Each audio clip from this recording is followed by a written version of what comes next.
یعنی ہمارے ذمے کے جو کام ہیں وہ ہمارے اوپر کرنا لازم ہے۔ اسباب کا انکار کرنے والا کافر ہوتا۔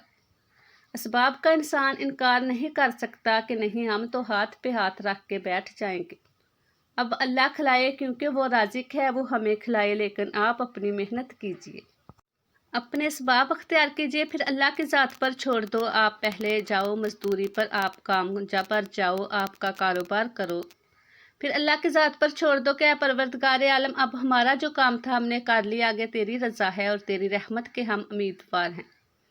صرف ہمارے کمانے سے رزق تھوڑی ملتا ہے، آپ نے کمایا بس کما کے لے آئے، اس کے علاوہ آپ غور کیجئے کہ دانے کو زمین سے نکالا کس نے، اس کے بعد اس کو گیہوں کی شکل میں، پھر وہ آٹے کی شکل میں بنا، پھر وہ روٹی بنتی ہے۔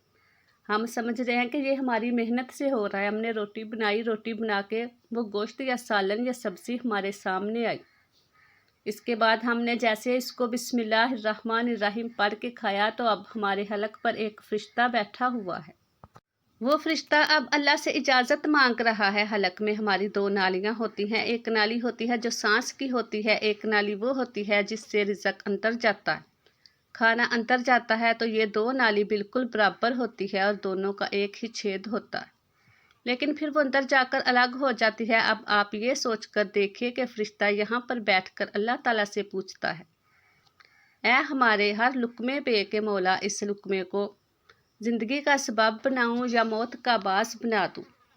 اب اللہ تعالیٰ کی اگر مرضی ہوتی ہے تو وہ لقمہ زندگی کا سبب بن جاتا ہے، اور اگر اللہ کی مرضی نہیں ہوتی تو وہ لقمہ موت بن جاتا ہے۔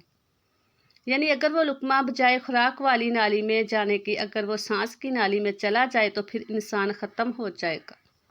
تو آپ دیکھیں ہم نے اتنے سارے کام کیے، لیکن فرشتہ یہاں پر بیٹھا ہوا ہے کہ اس حوالے کو، کہ اس لقمے کو کہاں لے جانا ہے، تو یہ آپ نے اسباب اختیار کیے، یعنی اس کو اسباب اختیار کرنا کہتے ہیں، اور اللہ تبارک و تعالیٰ پر چھوڑ دیا۔ تو نیک کام ہم شروع کر رہے ہیں، کھانا کھا رہے ہیں تو ہمیں بسم اللہ پڑھنے کی تاکید کی گئی ہے، لیکن بہت سارے لوگ ایسے ہوتے ہیں کہ کچھ حرام کام کرتے ہیں، جیسے مثال کے طور پر اگر کوئی انسان جوا کھیل رہا تو اس میں بسم اللہ کا پڑھنا حرام ہے کہ اللہ کے نام سے شروع۔ اللہ نے کب کہا تھا کہ آپ جوا کھیلو؟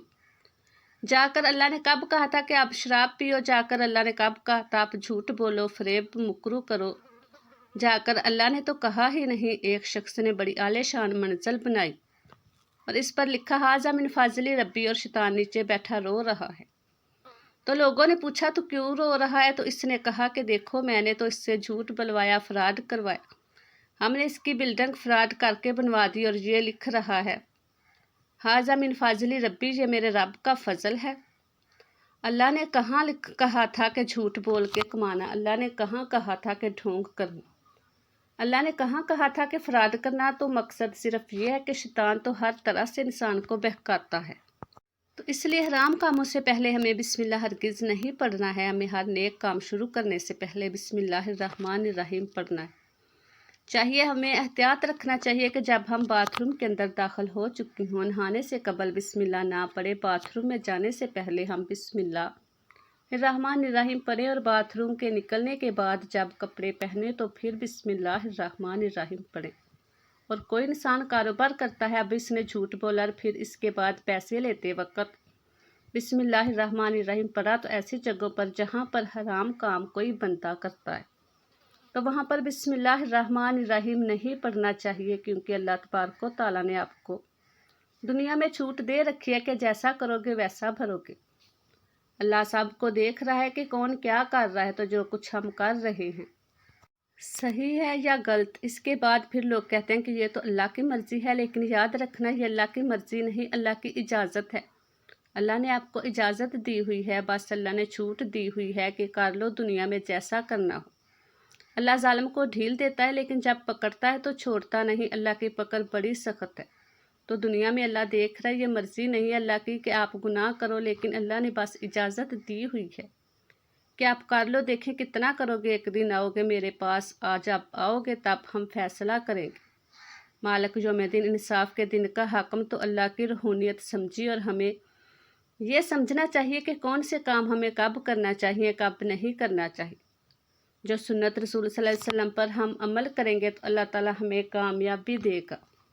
دنیا میں بھی اور آخرت میں بھی انشاءاللہ تعالیٰ اللہ پاک ہمیں بہتر عمل کرنے کی توفیق عطا فرمائے اور ہمارا خاتمہ ایمان پر فرمائے، اور اللہ تعالیٰ میرا سنانا اور آپ کا سننا اپنی بارگاہ الہی میں قبول و منظور فرمائے، آمین۔ ایسی معلوماتی ویڈیو دیکھنے کے لیے میرے چینل کو لازمی سبسکرائب کریں، شکریہ۔